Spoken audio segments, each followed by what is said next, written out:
না না আর তোর সময় নাই। সাদ্দাত বলে, ও মালাকুল মউত আজরাইল, এত সুন্দর করিয়া জান্নাতটা বানাইলাম, এত সুন্দর করিয়া জান্নাতটা সাজাইলাম, এত সুন্দর করিয়া সুন্দর সুন্দর রমণী আনলাম, সুন্দর সুন্দর যুবতী নিয়ে আসলাম, এত সুন্দর করিয়া জান্নাতটা সাজাইলাম, একটু আমাদের সুযোগ দাও, একটু আমাদের সময় দাও, এরপরে তুমি আমার জান নিয়ে নিও, আমাকে একটু সুযোগ দাও। আজরাইল বলে, না না না, আর তোর সময় দেওয়া হবে না। আল্লাহ তাবারক ওয়া তাআলা তোর উপর অনেক রহমত করছে, আল্লাহ তাআলা তোর উপর অনেক দয়া করছে, আল্লাহ তাআলা তোর উপর অনেক মায়া করছে, কিন্তু মালিকের নিয়ামত পাইয়া নিয়ামতের শুকরিয়া আদায় করস না, মালিকের নিয়ামত পাইয়া মালিকের কৃতজ্ঞতা প্রকাশ করস না, তুই মালিকের নাফরমানি করতে করতে চরম পর্যায়ে পৌঁছে গেছস, আর তোর সময় নাই, আর সময় দেওয়া হবে না। সঙ্গে সঙ্গে আজরাইল তার জানটা কেড়ে নিয়েছে। কাজ হয় না, কাজ হয় না। অনেক কাকুতি মিনতি করতে সাবধান আজরাইলের কাছে, কিন্তু আজরাইল বলে, না না না, আর সময় নাই, ধরে আর সময় দেওয়া হবে না। আল্লাহ তাআলা বলে, ও আজরাইল, এই সাদ্দাত তোমাকে কি বলছিল?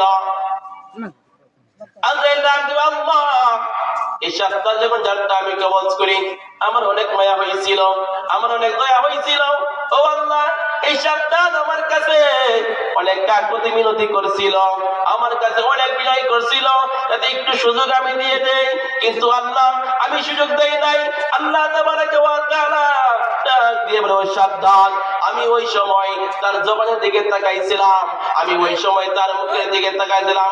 ওই সাদ্দাত যদি তোমার কাছে না বলিয়া আমি আল্লাহকে বলতো, আল্লাহ, সারা জীবন অন্যায় করছি, সারা জীবন জুলুম করছি, সারা জীবন অপরাধ করছি, ও আল্লাহ, শেষবারের মতো বলতেছি, আল্লাহ একটু সুযোগ আমার দিয়ে দাও, আমি আল্লাহ তাআলা তাকে সুযোগ দিয়ে দিতাম, তাকে সুযোগ দিয়ে দিতাম। তো আল্লাহ তাআলা সব সময় বান্দার মুখের দিকে তাকায় থাকে, আল্লাহ তাআলা সব সময় বান্দার জবানের দিকে তাকায় থাকে, কোন সময় আল্লাহকে আল্লাহ বলে রাখে। কথা করে ফেললাম, মেরা আলি ইব্রাহিম ইন্নাকা হামিদুম মাজিদ। আলহামদুলিল্লাহ, আজকে কৃষ্ণপুর জামে মসজিদ ও যুব সমাজের উদ্যোগে আয়োজিত উপস্থিত আজকের মাহফিলের সম্মানিত সভাপতি আলহাজ হযরত মাওলানা নূর হুসাইন সাহেব দামাত বারকাতুহু, এবং আরো উপস্থিত উস্তাদ মুহতারাম, আমার মুরব্বী, আমাদের মদন থানার গৌরব, পীরে কামেল আলহাজ হযরত মাওলানা দেওয়ান মাসুম ইয়ার চৌধুরী সাহেব দামাত বারকাতুহু, মুরব্বিয়ানে আজম, যুবক ভাইয়েরা, পর্দার আড়ালে আমার সম্মানিতা মা ও বোনেরা, আল্লাহ রাব্বুল আলামিনের দরবারে হাজারো কোটি শুকরিয়া যে আল্লাহ তাবারক ওয়া তাআলা আমাদেরকে দয়া করিয়া, মায়া করিয়া, মেহেরবানি করিয়া এই মাহফিলে আসার বসার, হাক্কানি উলামায়ে কেরামের কথা শোনার আল্লাহ তাবারক ওয়া তাআলা তৌফিক দান করেছেন। এজন্য আল্লাহ তাবারক ওয়া তাআলা দরবারে অন্তরের স্থল থেকে শুকরিয়া আদায় করি, সবাই পড়ি আলহামদুলিল্লাহ। আলহামদুলিল্লাহ। আল্লাহ তাবারক ওয়া তাআলা আমাকে, আপনাকে, সবাইকে যে নিয়ামত দান করছেন, আমরা যদি আল্লাহ তাবারক ওয়া তাআলা শুকরিয়া আদায় করতে করতে যদি জীবন শেষ করে ফেলি, এরপরও আল্লাহ তাবারক ওয়া তাআলা আমাদেরকে যে নিয়ামত দান করছেন, এই নিয়ামতের শুকরিয়া আদায় করে শেষ করতে পারবো না। সুবহানাল্লাহ। আল্লাহ তাবারক ওয়া তাআলা বলেন, লাইন শাকারতুম লাযীদান্নাকুম, ওয়ালাইন কাফারতুম ইন্না আযাবি লাশাদীদ। আল্লাহ তাবারাকা ওয়া তাআলা বলেন, ও আমার বান্দারা, আমি আল্লাহ তাআলা তোমাদেরকে যে নিয়ামত দান করছি, তোমরা এই নিয়ামতের শুকরিয়া আদায় করো।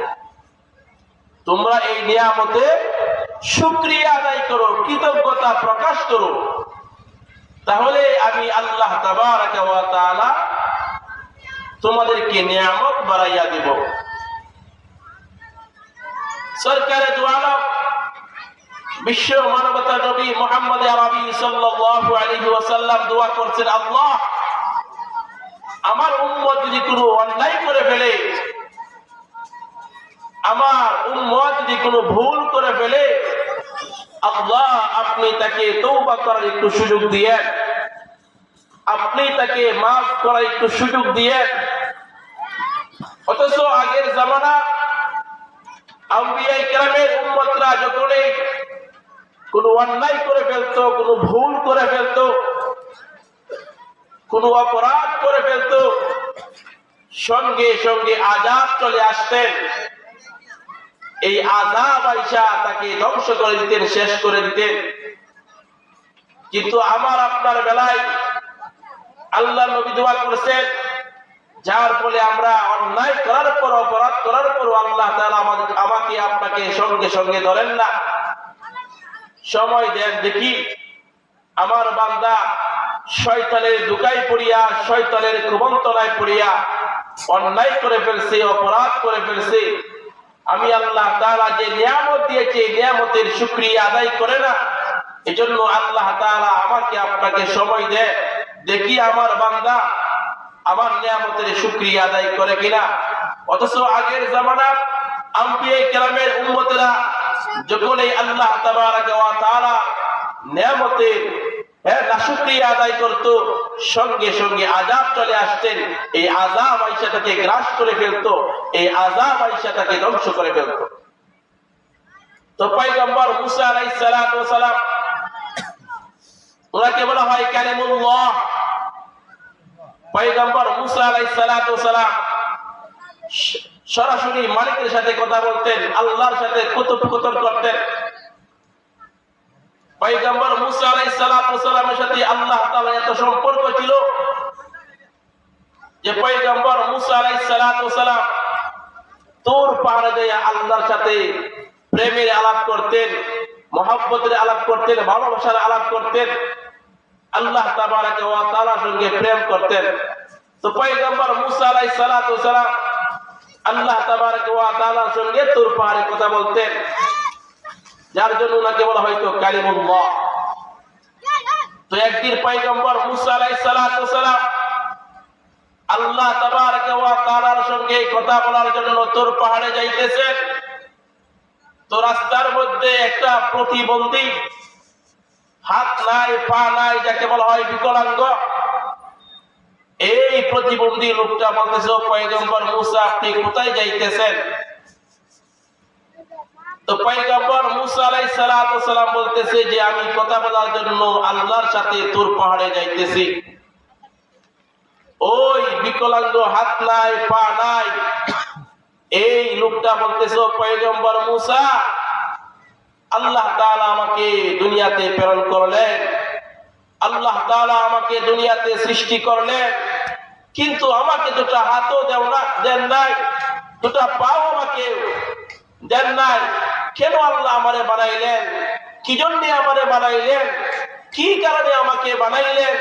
কি উদ্দেশ্যে আমাকে বানাইলেন? আপনি এর রহস্য, এর কারণ আপনি আল্লাহ তাআলাকে জিজ্ঞাসা করলেন। তো পয়গম্বর মুসা আলাইহিস সালাম বলেন, ঠিক আছে। সামনে আরেকটু অগ্রসর হইলেন। আরেকটু অগ্রসর হবার পর এক মহিলার সঙ্গে সাক্ষাৎ হয়ে যায়, যে মহিলা গরিব, অসহায়, দুর্বল, দিন আনে দিন খায়, তার চাইতে বড় গরিব। 3 বেলার মধ্যে 1 বেলা খাবার খাইতে পারে, 2 বেলায় খাবার খাইতে পারে না। সামান্য একটা কুড়ের ঘরের মধ্যে বসবাস করে দুঃখে দিন যায়। ওই মহিলা বলতেছে, ও পয়গম্বর মুসা, আপনি কোথায় যাইতেছেন? তো পয়গম্বর মুসা আলাইহিস সালাম বলে, আমি আল্লাহর সাথে কথা বলার জন্য তোর পাহাড়ে যাইতেছি। ওই মহিলা বলতেছে, ও পয়গম্বর মুসা, আল্লাহ তাআলা আমার এত গরিব কেন বানাইলেন? আল্লাহ তাআলা আমার এত গরিব কেন বানাইলেন? কি জন্য বানাইলেন? আমার দুঃখ শেষ হয় না, আমার দুর্দিন শেষ হয় না, আমার অভাব দূর হয় না। কেন আল্লাহ আমার এত গরিব বানাইলেন? কেন আল্লাহ তাআলা আমাকে এত অসহায় বানাইলেন? এর কারণটা আপনি জিজ্ঞাসা করেন। তো পয়গম্বর মুসা আলাইহিস সালাম বলে, ঠিক আছে। সামনে আরেকটু অগ্রসর হইলেন। সামনে আরেকটু অগ্রসর হয়ে যাবার পর এক ধনী লোকের সঙ্গে সাক্ষাৎ হইয়া যায়। ওই ধনী লোকটা বলতে, পয়গম্বর মুসা, আপনি কোথায় যাইতেছেন? পয়গম্বর মুসা আলাইহিস সালাম বলে, মালিকের সাথে কথা বলার জন্য আমি তোর পাহাড়ে যাইতেছি। ওই ধনী লোকটা বলতে, পয়গম্বর মুসা, আল্লাহ তাআলা আমাকে এত ধনী বানাইছেন, আল্লাহ তাআলা আমাকে ধন সম্পদ দান করেছেন, সম্পদকারী বাড়তেছে, সম্পদকারী বাড়তেছে, সম্পদ তো আমার কমে না। কি করলে কমবে, কেমনে কমবে? এই কারণটা আল্লাহ তাআলাকে আপনি জিজ্ঞাসা কইরান। পয়গম্বর মুসা আলাইহিস সালাম, ঠিক আছে। তো পয়গম্বর মুসা আলাইহিস সালাম আল্লাহ তাবারক ওয়া তাআলার সঙ্গে কথা বলতেছে তোর পাহাড়ে। কথা বলতে বলতে শেষ পর্যায়ে ওই তিন ব্যক্তির কারো জিজ্ঞাসা করলেন, আল্লাহ তাবারক ওয়া তাআলা মেডিসিন দিয়ে দিলেন, এইগুলি পালন করলে এই সমস্যা দূর হবে। পয়গম্বর মুসা আলাইহিস সালাম কথা বলে যখন আবার ফিরতেছিলেন, ওই ধনী লোকের সঙ্গে সাক্ষাৎ হইয়া যায়। ওই ধনী লোকটা বলল, পয়গম্বর মুসা, আপনি কি জিজ্ঞাসা করেছিলেন আল্লাহ তাবারক ওয়া তাআলা আমার কেন এত ধনী বানাইলেন? সম্পদকারী বাড়তেছে, সম্পদকারী বাড়তেছে, সম্পদ কেমনে কমবে জিজ্ঞাসা করছিলেন? হ্যাঁ, জিজ্ঞাসা করছিলাম। আল্লাহ তাআলা বলে দিয়েছে, তুমি বেশি বেশি করে মালিকের শুকরিয়া আদায় কইরো না।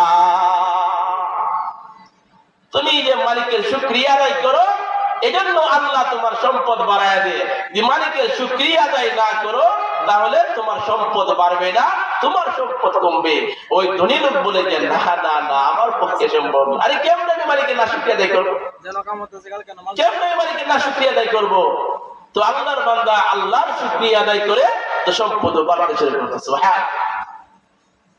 সামনে আরেকটু অগ্রসর হইলেন। অগ্রসর হয়ে যাবার পর ওই গরিব লোকের সঙ্গে সাক্ষাৎ, ওই মহিলার সঙ্গে সাক্ষাৎ হইয়া যায়। ওই মহিলা বলতেছে, পয়গম্বর মুসা, আপনি কি আল্লাহ তাআলাকে জিজ্ঞাসা করেছিলেন আল্লাহ তাবারক ওয়া তাআলা আমার এত গরিব কেন বানাইলেন, এত অসহায় কেন বানাইলেন, এত দুর্বল কেন বানাইলেন? আমার দুঃখের শেষ নাই, আমার অভাবের শেষ নাই। কেমনে অভাব দূর হবে, কেমনে দুঃখ দূর হবে, কেমনে আমার অভাব অনটন দূর হবে? আপনি কি জিজ্ঞাসা করছিলেন? হ্যাঁ, জিজ্ঞাসা করছিলাম। কি জিজ্ঞাসা করছেন? আল্লাহ তাআলা কি বলে দিয়েছে? পয়গম্বর মুসা আলাইহিস সালাম ডাক দিয়ে বলে, ও আল্লাহর বান্দি, তুমি বেশি বেশি করে মালিকের শুকরিয়া আদায় করো। তুমি বেশি বেশি করে মালিকের শুকরিয়া আদায় করো। যদি আল্লাহ তাআলার শুকরিয়া আদায় করতে পারো, তাহলে আল্লাহ তাবারক ওয়া তাআলা তোমার অভাব দূর করে দিবে, দুঃখ দুর্দশা দূর করে দেবে। এই মহিলা এই কথা শোনার পর উনি তেলে বেগুনে জল লেগে থাকা, আরে কি কয়, যাও যাও, তুমি এবং তোমার মালিক যে শুকরিয়া আদায় করো। যে মুহূর্তে ওই আল্লাহর বান্দির মুখ থেকে এই কথা বের হয়ে আসলো, সঙ্গে সঙ্গে একটা ঘূর্ণিঝড় আসলো। এই ঘূর্ণিঝড় আইসা তার শেষ একটা সম্ভব, একটা কুড়ে ঘর ছিল, এই ঘরটা আপনার শেষ করে দিয়েছে, শেষ করে দিয়েছে। এই জন্য ভাই, আল্লাহর শুকরিয়া আদায় করতে হবে। তো সামনে একটু অগ্রসর হইলেন। সামনে একটু অগ্রসর হয়ে যাবার পর বিকলাঙ্গ লোকটা, যার হাত নাই পা নাই, ওই লোকটা জিজ্ঞাসা করছে, ও পয়গম্বর মূসা, আপনি কি জিজ্ঞাসা করছিলেন? আল্লাহ তাআলা কি জন্য আমারে বানাইছে? আল্লাহ তাআলা কি জন্য আমারে দুনিয়াতে প্রেরণ করছে? আমারে কেন হাত দেয় নাই, আমারে কেন পা দেয় নাই? আপনি কি এর কারণ জিজ্ঞাসা করছিলেন? পয়গম্বর মূসা আলাইহিস সালাম বলে, হ্যাঁ জিজ্ঞাসা করছিলাম। আল্লাহ তাবারক ওয়া তাআলা বলে দিয়েছেন তোমারে কি জন্য আল্লাহ বানাইছে, এর রহস্য আল্লাহ তাআলা বলে দিয়েছেন। ওই আল্লাহর বান্দা বলে, আল্লাহ কি জন্য আমারে বানাইছেন? পয়গম্বর মূসা আলাইহিস সালাম বলে, আল্লাহ তাআলা তোমাকে অনর্থক বানাই নাই, আল্লাহ তাআলা তোমাকে ওয়াহিদ বানাই নাই। জাহান্নামের মধ্যে একটা গর্ত আছে, জাহান্নামের মধ্যে একটা ছিদ্র আছে, ওই জাহান্নামের ছিদ্রটা আর তোমার পটি হইল সমান সমান।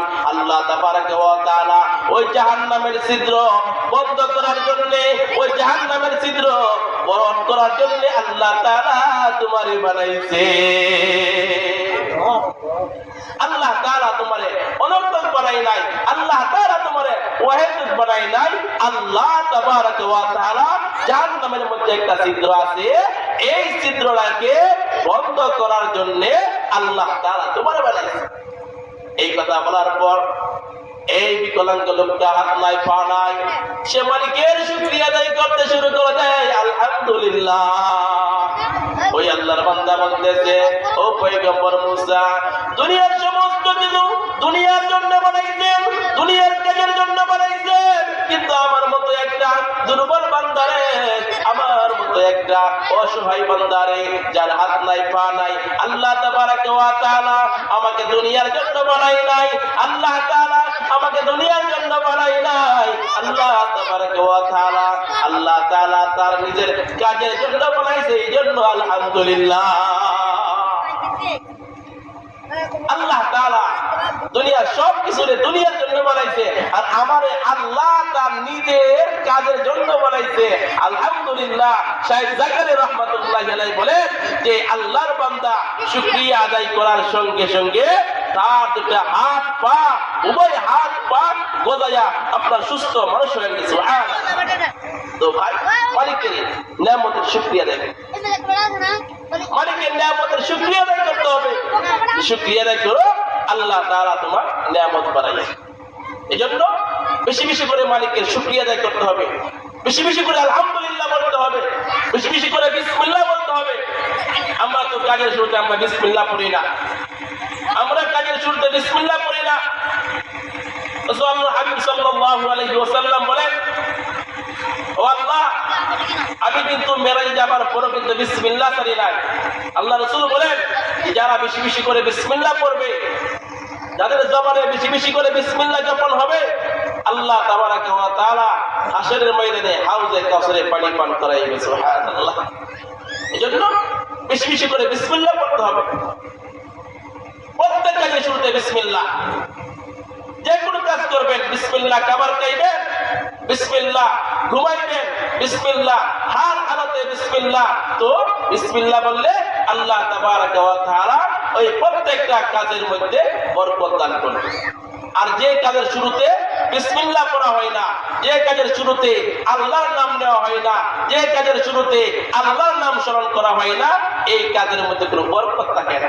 লেজ কাটা, একটা গরুর যেমন লেজ না থাকলে অসৌন্দর্য দেখা যায়, সুন্দর দেখা যায় না, ঠিক তেমনি ভাবে যে কাজের শুরুতে বিসমিল্লাহ পড়া হয় না, ওই কাজের মধ্যে আপনার বরকত থাকে না, বরকত থাকে না। এজন্য বেশি বেশি করে বিসমিল্লাহ পড়তে হবে। তো বলতেছিলাম, আল্লাহ তাআলার নিয়ামতের শুকরিয়া আদায় করতে হবে। যদি নিয়ামতের শুকরিয়া আদায় করো, তাহলে আল্লাহ তাবারক ওয়া তাআলা তোমাকে, আমাকে, সবাইকে আল্লাহ তাআলা নিয়ামত বাড়াইয়া দিবে। তো আমি আপনাদের সামনে কালামুল্লাহ শরীফ থেকে সূরা জুমার থেকে 53 নম্বর আয়াতে কারিমা তেলাওয়াত করছি। এই আয়াতে কারিমার মধ্যে আল্লাহ তাআলা আমাদেরকে সবক দিতেছেন, আমাদেরকে শিক্ষা দিতেছেন। আল্লাহ তাআলা আমাদেরকে বানাইছেন আমরা শয়তানের ধোঁকায় পড়িয়া, শয়তানের কুমন্ত্রণায় পড়িয়া শয়তানের চক্রান্ত করিয়া বান্দা বিভিন্ন কাজের মধ্যে বিভিন্ন ফাহিশার মধ্যে লিপ্ত হয়ে যায়। এরপরে আল্লাহ তাবারাকা ওয়া তাআলা ঈমানদারদেরকে এমন একটা অস্ত্র দান করছেন, এমন একটা হাতিয়ার দান করছেন যে হাতিয়ারের কাছে শয়তান ফেল, শয়তান আর পারে না। এই হাতিয়ার কি? এই অস্ত্র কি? এই অস্ত্র হলো তওবা। সুবহান তওবা। আল্লাহ তাবারাকা ওয়া তাআলা বলেন, قل يا عبادي الذين أسرفوا على أنفسهم لا تقنطوا من رحمة الله إن الله يغفر الذنوب جميعا إنه هو الغفور الرحيم। الله تعالى বলেন, قل يا عبادي الذين أسرفوا على أنفسهم, হে আমার বান্দারা, তোমরা শয়তানের চক্রান্ত পড়িয়া নিজের উপর অবিচার করে ফেলছো, নিজের উপর জুলুম করে ফেলছো, নিজের উপর অত্যাচার করে ফেলছো। লা তাকনাতু মির রাহমাতিল্লাহ, তুমি কিন্তু আমার রহমত থেকে নৈরাশ হইও না, আমার রহমত থেকে নৈরাশ হইও না। আমার দরবারে আসো, আমার এরিয়ার ভিতরে আসো, আমার গণ্ডির ভিতরে আসো, আমি আল্লাহ তাআলা অবশ্যই অবশ্যই তোমাকে মাফ করে দেব। সুবহানাল্লাহ। আল্লাহ তাআলা সব সময় বান্দার মুখের দিকে তাকাইয়া থাকে, আল্লাহ তাআলা সব সময় বান্দার জবানের দিকে তাকাইয়া থাকে। কোন সময় আল্লাহকে আল্লাহ বলে ডাক দিবে। একটা সন্তান যেরকম ভাবে আব্বাকে আব্বা বললে আব্বার মন খুশি হইয়া যায়, একটা সন্তান যেরকম ভাবে আম্মাকে আম্মা বললে আম্মার মন খুশি হইয়া যায়, ঠিক তেমনি ভাবে একজন বান্দা যখন আল্লাহকে আল্লাহ বলে ডাক দেয়, আল্লাহর কুদরতে অন্তর খুশি হইয়া যায়। সুবহানাল্লাহ। এজন্য সব সময় আল্লাহ তাআলা বান্দার জবানের দিকে তাকিয়ে থাকবেন, শুধু আল্লাহকে আল্লাহ বলে ডাকবেন। এই পৃথিবীতে যত জুলুম করে আছে, একটু পরে আমার সাথে কথা হবে, এখন তোমাকে সুযোগ দেওয়া হবে না। বলতেছে যে না না না, এখনই তোমার আমার কথা এখনই তোমার শুনতে হবে। বলে কি ব্যাপার? হয় এখনই শুনতে হবে। আমার কথা না শুনিয়া এক কদম সামনে আগাইতে পারবে না। তো সাবধান। তোমার আর কি বলে কি যে হ্যাঁ আমার কথা এখনই শুনতে হবে। তো সাবধান বলে, কে আপনি? আপনার পরিচয় কি? আপনার পরিচয় আমাকে বলো। তো বৃদ্ধ লোকটা বলে যে আমার পরিচয় আমি কাউকে বলি না, আমার পরিচয় আমি কাউকে বলি না। আমার হিন্দুর ছেলেও চিনে, আমার হিন্দু বাচ্চাও চিনে, আমার খ্রিস্টানের বাচ্চাও চিনে, আমার বৌদ্ধর বাচ্চাও চিনে, আমার সবাই চিনে। আমার পরিচয় আমি কাউকে দেই না। বলে কি আপনি? একটু চোখের বাতি বেলা। সে মুহূর্তে চোখের বাতি বেলায় দিতে কে? মালাকুল মউত আজরাইল আলাইহিস সালাম। মালাকুল মউত আজরাইল আলাইহিস সালাম সঙ্গে সঙ্গে হাজির হইয়া যায়। মালাকুল মউত আজরাইল বলে যে না না না, আর তোর সময় নাই। সাদ্দাত বলে, ও মালাকুল মউত আজরাইল, এত সুন্দর করিয়া জান্নাতটা বানাইলাম, এত সুন্দর করিয়া জান্নাতটা সাজাইলাম, এত সুন্দর করিয়া সুন্দর সুন্দর রমণী আসলাম, সুন্দর সুন্দর যুবতী নিয়ে আসলাম, এত সুন্দর করিয়া জান্নাতটা সাজাইলাম। একটু আমাদের সুযোগ দাও, একটু আমাদের সময় দাও, এরপরে তুমি আমার জান নিয়ে নিও, আমাকে একটু সুযোগ দাও। আজরাইল বলে না না না, আর তোরে সময় দেওয়া হবে না। আল্লাহ তাবারaka ওয়া তাআলা তোর উপর অনেক রহমত করছে, আল্লাহ তাআলা তোর উপর অনেক দয়া করছে, আল্লাহ তাআলা তোর উপর অনেক মায়া করছে। কিন্তু মালিকের নিয়ামত পাইয়া নিয়ামতের শুকরিয়া আদায় করস না, মালিকের নিয়ামত পাইয়া মালিকের কৃতজ্ঞতা প্রকাশ করস না। তুই মালিকের নাফরমানি করতে করতে চরম পর্যায়ে পৌঁছে গেছস। আর তোর সময় নাই, আর সময় দেওয়া হবে না। সঙ্গে সঙ্গে আজরাইল তার জানটা কেড়ে নিয়েছে। কাজ হয় না, কাজ হয় না। অনেক কাকুতি মিনতি করতে সাবধান আজরাইলের কাছে, কিন্তু আজরাইল বলে যে না না না, আর সময় নাই, ধরে আর সময় দেওয়া হবে না। আল্লাহ তাআলা বলেন, ও আজরাইল, এই সাদ্দাত তোমাকে কি বলছিল?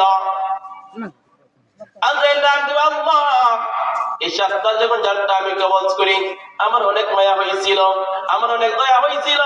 ও আল্লাহ, এই 7টা আমার কাছে অনেক কাকুতি মিনতি করছিল, আমার কাছে অনেক বিনয় করছিল যাতে একটু সুযোগ আমি দিয়ে দেই, কিন্তু আল্লাহ আমি সুযোগ দেই নাই। আল্লাহ তাবারাকা ওয়া তাআলা ডাক দিয়ে বলে, সাবধান। আমি ওই সময় তার জবানের দিকে তাকাইছিলাম, আমি ওই সময় তার মুখের দিকে তাকাইছিলাম। ওই 7টার জন্য তোমার কাছে না বলিয়া আমি আল্লাহকে বলতো, আল্লাহ সারা জীবন অন্যায় করছি, সারা জীবন জুলুম করছি, সারা জীবন অপরাধ করছি। ও আল্লাহ, শেষবারের মতো বলতেছি, আল্লাহ একটু সুযোগ আমার দিয়ে দাও।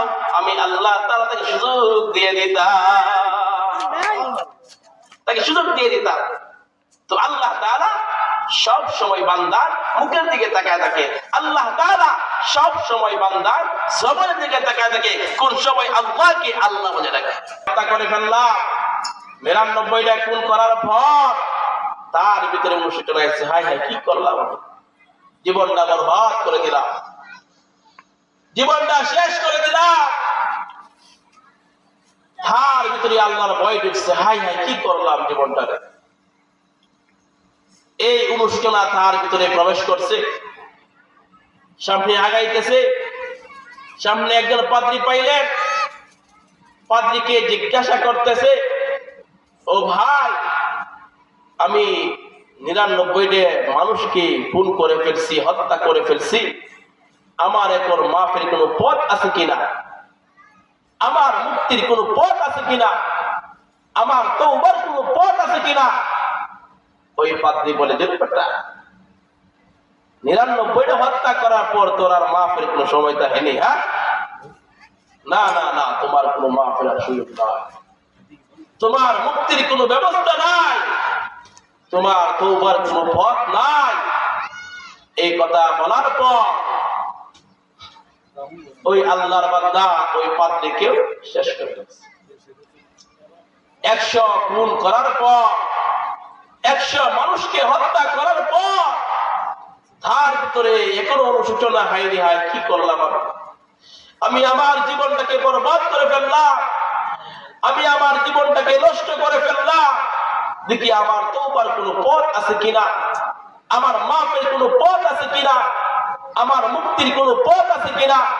আল্লাহু আকবার। ও মেরে মুহতারাম ভাইও, উনি তালাশ করতেছে। সামনে আরেকটু অগ্রসর হইলেন, সামনে আরেকটু অগ্রসর হয়ে যাবার পর একজন ধার্মিক লোক পাইলেন, ধার্মিক, যিনি নামাজ পড়েন, যার ভিতরে আল্লাহর ভয় আছে, যার ভিতরে আল্লাহর খুদাবিরও আছে, যার ভিতরে আল্লাহর তাকওয়া আছে। ওই ধার্মিক লোকটাকে বললেন, ভাই আমি ১০০ মানুষকে হত্যা করে ফেললাম, আমি ১০০ মানুষকে খুন করে ফেললাম, এখন আমার মুক্তির কোনো পথ আছে কিনা, আমার মাফের কোনো পথ আছে কিনা, আমার তওবার কোনো ব্যবস্থা আছে কিনা। ওই ধার্মিক লোকটা বলে, অবশ্যই অবশ্যই তোমার পথ আছে, অবশ্যই তোমার পথ আছে, অবশ্যই তুমি আল্লাহর কাছে তওবা করো, তুমি আল্লাহর কাছে তওবা করো, আল্লাহর কাছে কান্নাকাটি করো, আল্লাহর কাছে অনুশোচনা করো যে আমার হায়াতের জিন্দেগিটা শেষ করে ফেলছি, তওবা করো। এবং অমুক এলাকায় চলে যাও, সেখানে উলামায়ে কেরাম আছে, আল্লাহওয়ালা আছে, আল্লাহওয়ালাদের সোহবত গ্রহণ করো, আল্লাহওয়ালাদের সান্নিধ্য গ্রহণ করো। আল্লাহওয়ালাদের সান্নিধ্য গ্রহণ করলে, আল্লাহওয়ালাদের সোহবত গ্রহণ করলে আল্লাহ তাআলা তোমাকে হেদায়েতের বাতি জ্বালায় দিবে, তোমার দিলটাকে পরিবর্তন করে দিবে। এই কথা বলার পর, ও ভাই দুস্থ বুজুর্গ, আল্লাহওয়ালাদের সোহবত কেমন জিনিস, আল্লাহওয়ালাদের সান্নিধ্য কেমন জিনিস, আল্লাহ তাবারাকা ওয়া তাআলা বলেন,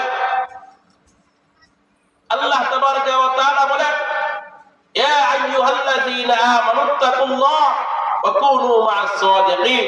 আল্লাহ তাআলা বলেন, ইয়া আইয়ুহাল্লাযীনা আমানুত্তাকুল্লাহ, ও ঈমানদার বান্দারা আমি আল্লাহকে ভয় করো, ওয়া কুনু মা'আস সাদিকিন, হ্যাঁ, এবং নেককারদেরকে সাথী বানাও, ভালো মানুষদেরকে সাথী বানাও। আজকে তো আমরা ভালো মানুষের সঙ্গে উঠা বসা করি না। ও যুবক ভাই, তুমি তোমার জীবনটাকে নষ্ট করে ফেলতেছো, তুমি তোমার জীবনটাকে বরবাদ করে ফেলতেছো। হ্যাঁ, তোমার বন্ধু বিরিকায় তুমি একসময় খাইতে না, এখন আস্তে আস্তে এই দুষ্ট বন্ধুর সঙ্গে চলাফেরা করতে করতে করতে এখন তুমি নেশাগ্রস্ত হয়ে গেছো। ও যুবক ভাই, এই পথ থেকে তোমার ফিরে আসতে হবে। একমাত্র বন্ধু বানাইতে হবে আল্লাহ ওয়ালাদেরকে, একমাত্র বন্ধু বানাইতে হবে নেককার বান্দাদেরকে, একমাত্র বন্ধু বানাইতে হবে সালিহিন লোকদেরকে।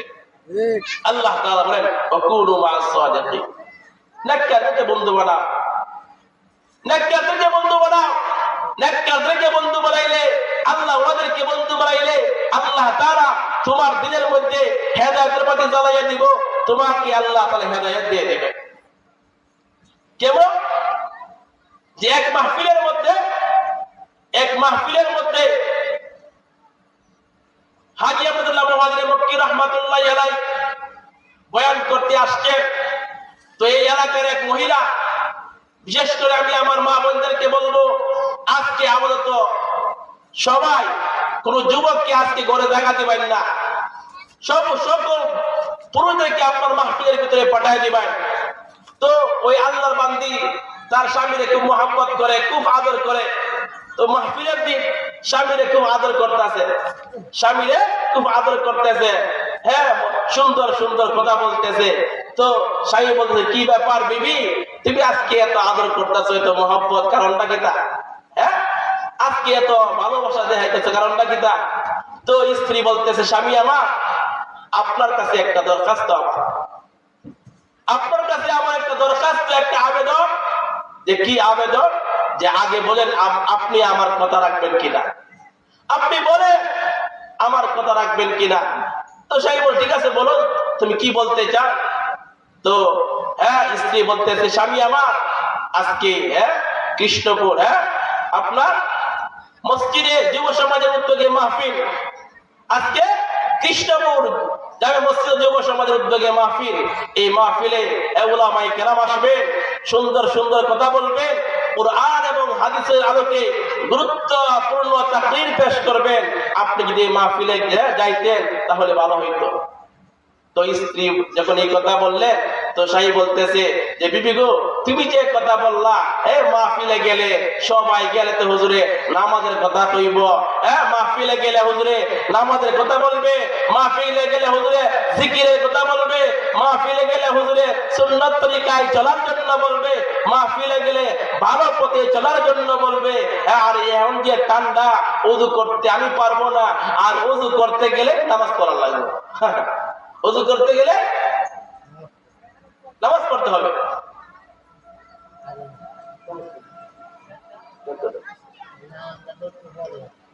তো বলতেছে যে মাহফিলে গেলে হুজুর নামাজের কথা বলবে, আর নামাজ পড়লে তো ওযু করা লাগবে, এখন যে ঠান্ডা, সর্বনাশ, আমার পক্ষে সম্ভব না।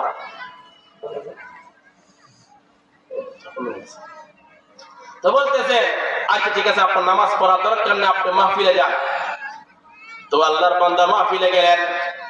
মাহফিলে যাবার পর আল্লাহর ওলি হাজী আব্দুল্লাহ মুহাজির মক্কি রাহমাতুল্লাহি আলাইহি বয়ান করতেছেন।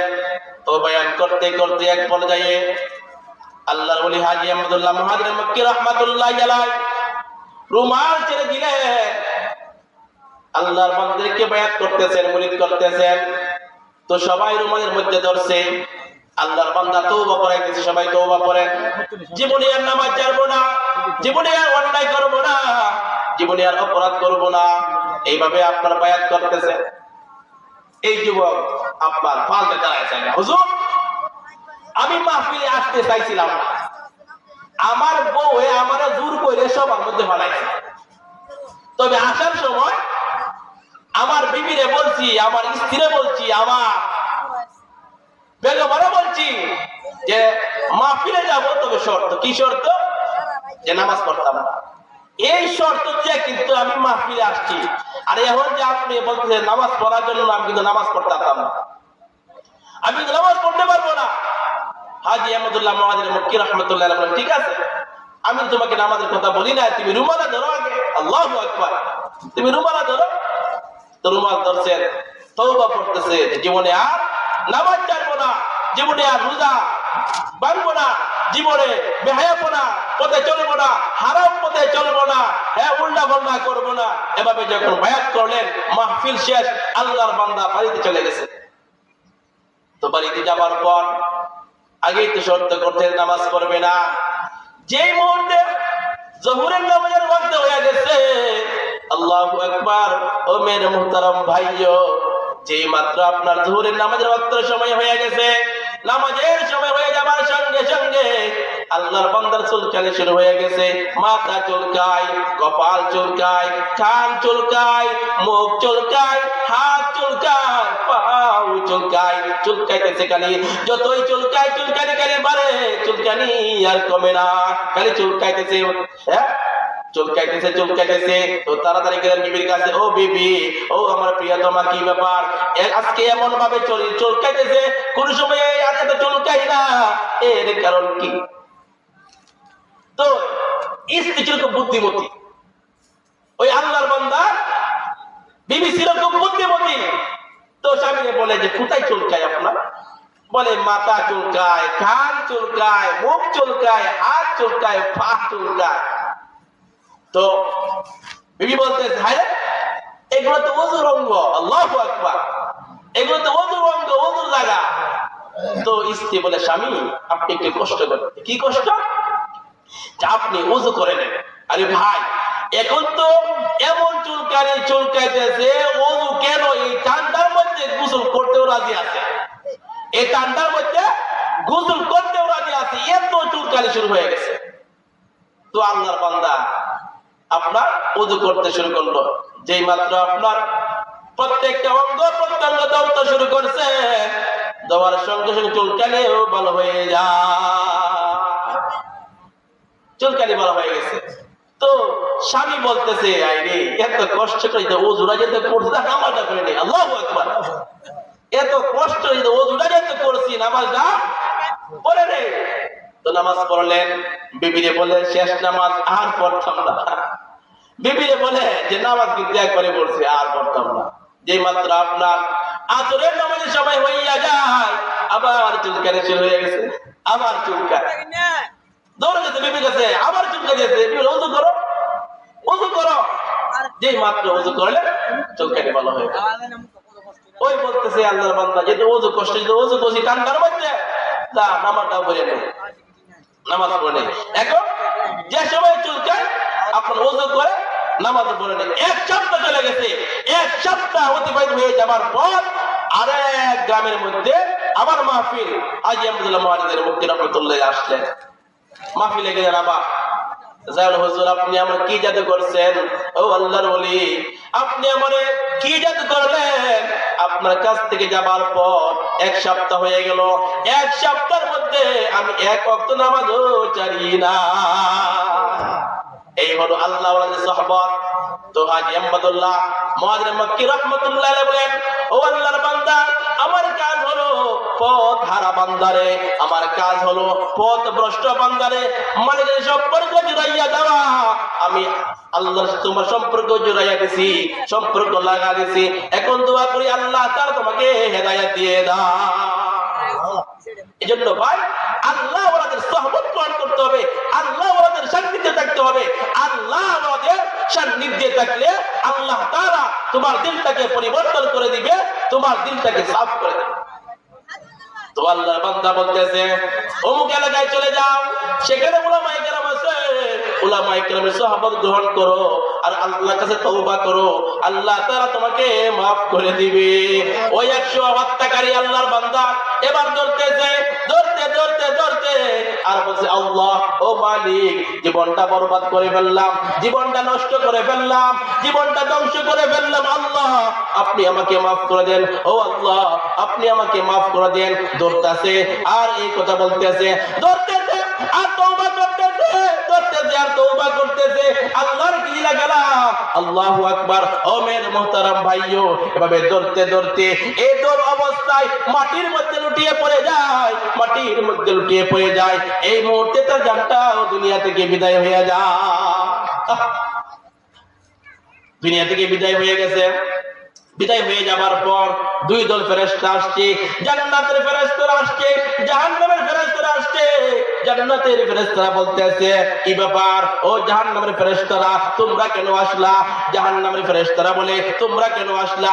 জান্নাতের ফেরেশতারা বলে, আমরা এর জন্য আসলাম, 100 হত্যা করতে ঠিক আছে, কিন্তু শেষ মুহূর্তে সে তওবা করতেছে, আল্লাহর কাছে মাফ চাওয়ার জন্য দৌড়াদৌড়ি করতেছে, এজন্য সে জান্নাতি।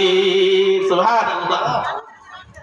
জাহান্নামের ফেরেশতারা বলে, মানলাম আপনার কথা, মানলাম আপনাদের কথা যে সে তওবা করতেছে, কিন্তু সে যেখানে যাবার কথা লক্ষ্যস্থল, তার গন্তব্য যেখানে, সেখানে সে পৌঁছতে পারে নাই, এজন্য সে জাহান্নামে। দুই দল ফেরেশতার মধ্যে আপনার ঝগড়া আছে। আল্লাহ বলে যে না না না, ঝগড়া করার কোনো দরকার নাই, ঝগড়া করার কোনো দরকার নাই, তোমরা জায়গা মাপো, হ্যাঁ জায়গা মাপো। যেখানে যাওয়ার জন্য ইচ্ছা করছে এই জায়গা যদি নিকটবর্তী হয়ে যায় তাহলে সে জান্নাতি। সুবহানাল্লাহ, জান্নাতি।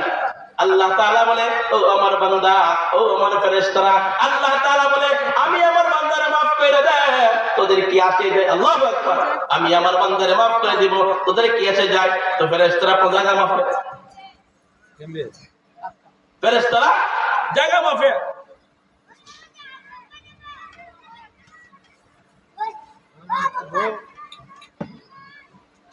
তো ফেরেশতারা জায়গা মাপতেছে। আল্লাহু আকবার। আল্লাহ তাআলা বলেন, হে জায়গা, তুমি সামনের দিকে নিকটবর্তী হইয়া যাও। সুবহানাল্লাহ। তো জায়গা মাপতে দেখে যেখানে যাবার জন্য সে আপনার মনস্থ করেছিল, ইচ্ছা করেছিল, এই জায়গা একদম নিকটে ছিল। আল্লাহ তাআলা তো ভাই তওবা করতে হবে আল্লাহর কাছে। এজন্য আল্লাহ তাআলা বলেন, কুল ইয়া ইবাদিয়াল্লাযীনা আসরাফু আলা আনফুসিহিম লা তাকনাতু মির রাহমাতিল্লাহ ইন্নাল্লাহা ইয়াগফিরুয যুনুবা জামিআ ইন্নাহু হুয়াল গফুরুর রহিম। আল্লাহ বলে, বান্দা শয়তানের ধোঁকায় পড়িয়া, শয়তানের কুমন্ত্রণায় পড়িয়া, শয়তানের ফাঁদে পড়িয়া অন্যায় করে ফেলেছো, অপরাধ করে ফেলেছো, আসো আমার কাছে মাফ চাও, আমি আল্লাহ তাআলা তোমাকে মাফ করে দেব। সুবহানাল্লাহ। এক মূর্তি পূজক, এক মূর্তি পূজক আছে না, পাথরের পূজা করে, সূর্যের পূজা করে, চন্দ্রের পূজা করে, এরকম আছে আপনার তুলসী পাতার পূজা করে, আছে না, পূজা করে, তুলসী পাতার পূজা করে।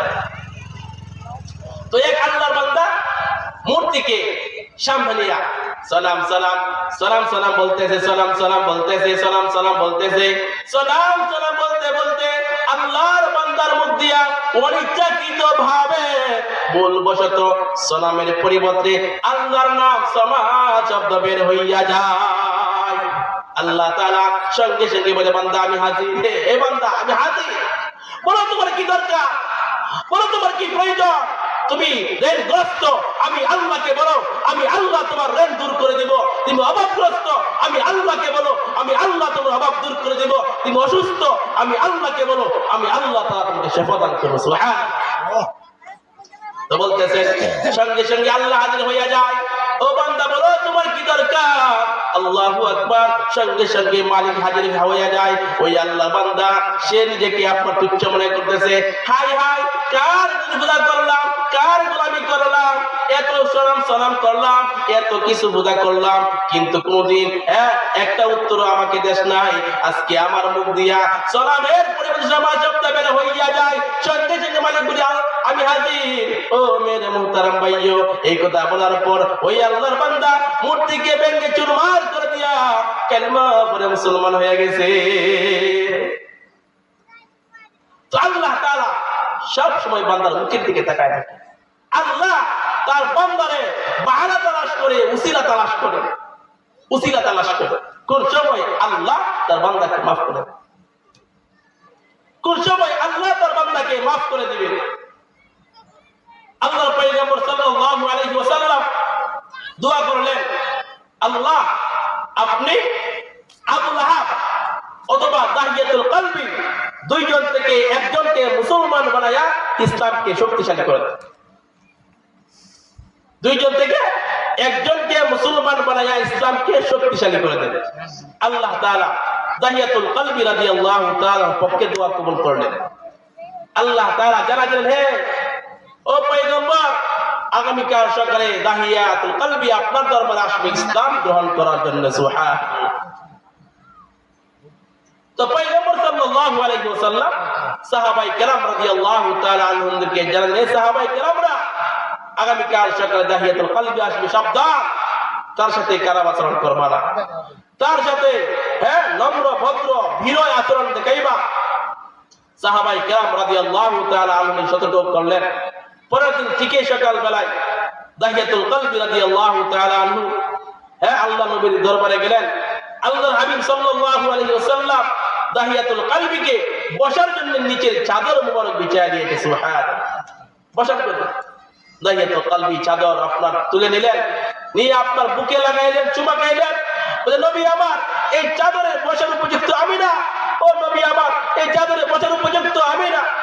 তো পয়গম্বর সাল্লাল্লাহু আলাইহি ওয়াসাল্লাম, দাহিয়া কি অবস্থা তোমার, তোমার কি হালত, তোমার কিভাবে দিন যাইতেছে, তুমি কি কোন অবস্থায় আছো? দাহিয়াতুল কলবি রাদিয়াল্লাহু তাআলা, নবী আমার, আমার জীবন বরবাদ করে দিয়েছি, আমার জীবন ধ্বংস করে দিয়েছি। ও নবী আমার, এই মুহূর্তে আপনার দরবারে আসলাম, আপনি আমাকে কালেমা পড়ে মুসলমান বানাবেন। দাহিয়াতুল কলবি রাদিয়াল্লাহু তাআলা আনহুকে আল্লাহর পয়গম্বর সাল্লাল্লাহু আলাইহি ওয়াসাল্লাম কালেমা পড়ে মুসলমান বানালেন। মুসলমান হয়ে যাবার পর দাহিয়াতুল কলবি রাদিয়াল্লাহু তাআলা আনহু কান্নাকাটি শুরু করে দিলেন। এমন ভাবে কান্নাকাটি করতেছে, চোখ দিয়ে টপ টপ করে পানি পড়তেছে, কান্না নজরে শুরু হয়ে গেছে। দাহিয়াতুল কলবি রাদিয়াল্লাহু তাআলা কান্না দেখিয়া সাহাবায়ে কেরাম রাদিয়াল্লাহু তাআলা আনহুম কান্দেন। আল্লাহর পয়গম্বর সাল্লাল্লাহু আলাইহি ওয়াসাল্লাম বলে, ও দাহিয়া, তুমি কেন কান্নাকাটি করতেছো? আমি তোমাকে জোর করে মুসলমান বানাই নাই, আমি তোমাকে জবরদস্তি করে মুসলমান বানাই নাই, তাহলে তুমি কেন কান্নাকাটি করতেছো? ও দাহিয়া, তুমি কেন কান্নাকাটি করতেছো? তোমার কি হয়েছে, তোমার কি হালত বলো? কাঁদতেছে। বলে, নবী আমার, তো যেহেতু আজানের সময় হয়ে গেছে, সময় আর সামনে বাড়াতে চাই না, তো আমার যে কথা, আল্লাহ তাআলা বলেন, কুল ইয়া ইবাদিয়াল্লাযীনা আসরাফু আলা আনফুসিহিম লা তাকনাতু মির রাহমাতিল্লাহ ইন্নাল্লাহা ইয়াগফিরুয যুনুবা জামিআ ইন্নাহু হুয়াল গফুরুর রহিম।